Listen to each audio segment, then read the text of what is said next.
బైబిల్లోని బంగారు మాటలకి మిమ్మల్ని అందరినీ ప్రేమతో ఆహ్వానిస్తూ వాక్యం చదువుకొని ధ్యానించుకుందాం. పరిశుద్ధ గ్రంథం నుండి నెహెమ్యా గ్రంథము 9వ అధ్యాయము 15-16 వచనాలు చదువుకుందాము. నెహెమ్యా 9వ అధ్యాయము 15-16 వచనాలు. అయితే వారును మా పితరులను గర్వించి లోబడనొల్లక నీ ఆజ్ఞలకు చెవి యొగ్గకపోయిరి.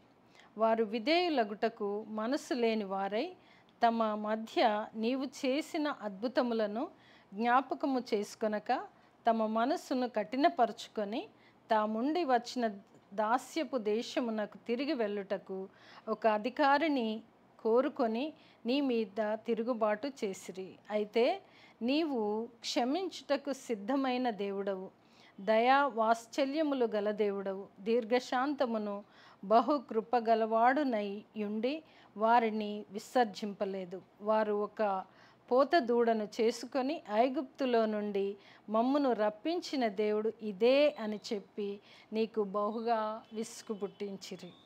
ఇక్కడ మనం చూసినట్లయితే బైబిల్లోని బంగారు మాట, దయగల దేవుడు, దయగల తండ్రి మనం చెప్పుకోవచ్చు. ఎందుకంటే ఇక్కడ దేవుని యొక్క దయ ఎంత విస్తారముగా నిండుకుండగా ఉందో మనం చూడొచ్చు. ఇక్కడ ఇశ్రాయేలు ప్రజల గురించే మరలా మనం ధ్యానించుకుంటున్నాం.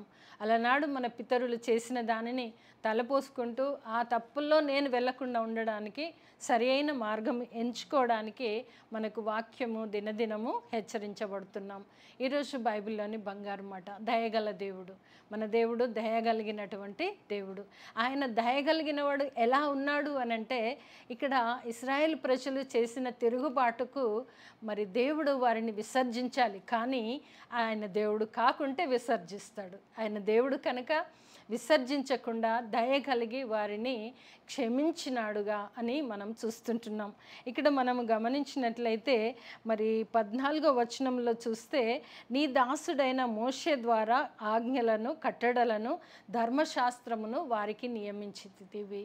కానీ ఆ ఆజ్ఞలు, కట్టడలు, ధర్మశాస్త్రమును వారు విననొల్లక వారు చేసినటువంటిది తిరుగుబాటు స్వభావము లేదా కఠిన స్వభావము కలిగి ఉంటూ దేవుణ్ణి మరచి మరొక అధికారిని ఏర్పాటు చేసుకొని, అనగా మోషే కాక మరి ఒక అధికారిని ఏర్పాటు చేసుకొని వారు ఒక పోత ఆ దూడని తయారు చేసుకొని ఐగుప్తు బానిసత్వము నుండి మమ్మల్ని రప్పించినది ఇదే మా దేవుడు అని చెప్పుకుంటూ వారి హృదయాలను కఠినపరుచుకుంటున్నారు.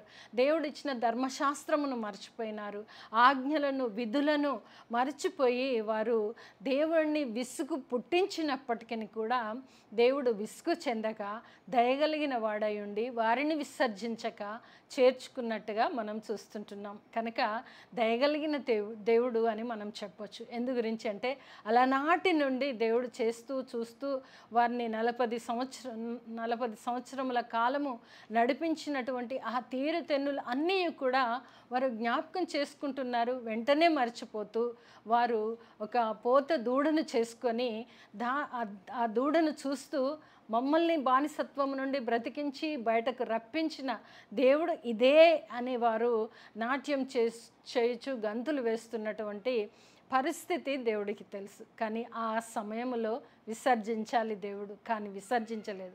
మానవులమైతే మనం అదే అంటాం, విసర్జించాలి, పక్కన పెట్టాలి లేదా తృణీకరించాలి అని అంటుంటాం.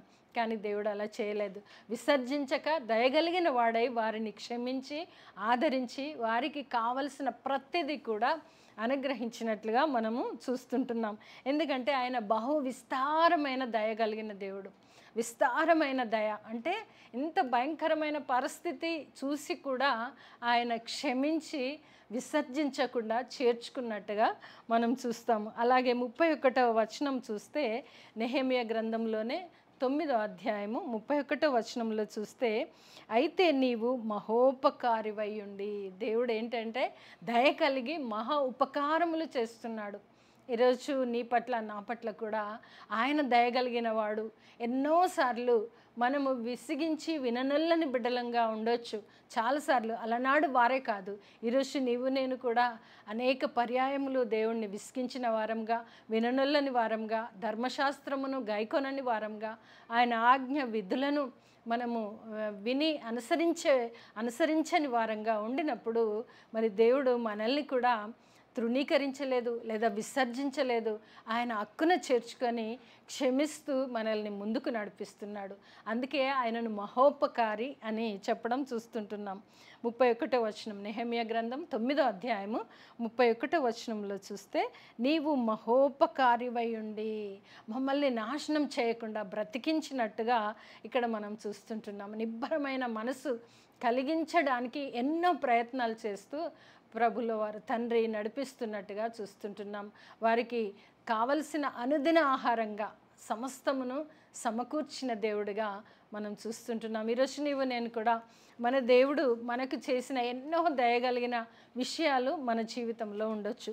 వాటిని ఒక్కసారి నెమరు వేసుకున్నట్లయితే నిజంగానే భయంకరమైన పరిస్థితిలో దేవుడు నాపై దయదలచి విస్తారమైన దయ చేత నన్ను ఆదరించాడు అని నీవు నేను కూడా ఈరోజు అనుకోవాలి. ఎందుకంటే మనము ఈరోజు తీసుకుంటున్న మాట దయగల దేవుడు. దయగల దేవుడు అలనాడు మన పితరులకు చేశారు, ఈరోజు కూడా నీకు నాకు చేస్తూ ఆయన దయను మనపై చూపిస్తున్న దేవుడుగా మనము గ్రహించాలి. అలాగే చూస్తే కీర్తన 86వ కీర్తన 15వ వచనం చదువుకుందాము. 86వ కీర్తన 15వ వచనం. ప్రభువా, నీవు దయా దాక్షిణ్యములు గల దేవుడు. దయా దాక్షిణ్యములు గల దేవుడుగా మన దేవుడు ఉంటున్నాడు. ఎందుకంటే మనం చూస్తూ వస్తున్నాము, అనాది కాలము నుండి కూడా దేవుని దయ ఎంత విస్తారముగా ఉందో, దేవుని దయ నిండుగా ఉందో మనం గమనించాం. ఈరోజు నీవు నేను నా పట్ల మన పట్ల కూడా దేవుడు దయగల దేవుడు. ప్రతి విషయంలో మనల్ని చూచిన వెంటనే దయగలిగి మనల్ని ఆదరించే దేవుడు, ఓదార్చే దేవుడు, నిన్ను నన్ను కౌగలించుకునే దేవుడై ఉంటున్నాడు. కనుక నీవు నేను దయతో పాటు దయా దాక్షిణ్యములు గల దేవుడు అని కూడా మనం చూస్తుంటున్నాం. అలాగే 103వ కీర్తనలో కూడా చూస్తే 8వ వచనంలో చూద్దాం. అక్కడ కూడా అదే మాటని చూస్తున్నాం. యెహోవా దయా దాక్షిణ్య పూర్ణుడు. ఒక్కొక్క దగ్గర చూస్తే వాక్యం సంపూర్ణం చేయబడుతుంది. కనుక మన దేవుడు దయగల దేవుడు. నా పట్ల నీ పట్ల దయ చూపుతూ మనల్ని ఆదరిస్తూ మనల్ని మన పాప దోషములను క్షమిస్తూ మనల్ని కరుణిస్తూ ఆయన దయకు మనము పాత్రులమవునట్లు ఈ పరిశుద్ధ లేఖనములోని మాటలు తెలుసుకుంటూ మనం ముందుకు కొనసాగాలి. ఎందు గురించి అంటే అలనాడు పితరులు మోషే ద్వారా ఇవ్వబడినటువంటి ఆజ్ఞలు, విధులు, ధర్మశాస్త్రమును విడిచి తప్పు త్రోవలు వెళ్ళారు. అయినప్పటికీ కూడా దయగల దేవుడు విడవక ఎడబాయక విసర్జించక వారిని చేర్చుకున్నాడు.